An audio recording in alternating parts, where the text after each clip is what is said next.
464. My Last Days. Chalcedon Report number 428, March 2001. I am now 84 years of age, feeling somewhat venerable and dignified with my white hair and beard. I don't enjoy hobbling poorly with a cane, but I have taken it as a part of my age.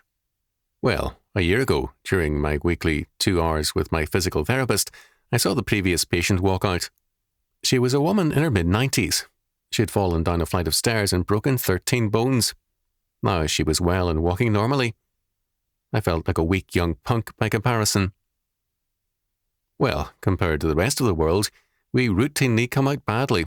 But in Jesus Christ, we are always with God, as high as possible. I have never doubted the Bible or the Holy Trinity since I was a child. Any other faith is absurd and is madness. As a result, I have always known my place as His servant and a child by grace. Old age is His ordination and a part of my preparation for eternity, which is very real to me. I hope to do a little more writing, but otherwise, I am ready for heaven. I look forward to all that it means, including reunions with loved ones and fellow believers already there.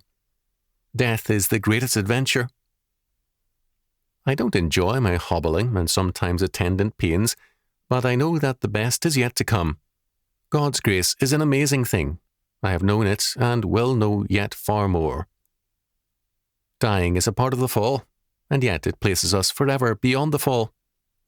The life of faith is truly life. I have been blessed with a godly family and with a calling. I am also blessed by you, our supporters, and you are daily in my prayers. My present condition is difficult and sometimes painful, but it has a happy ending. May you all be similarly blessed.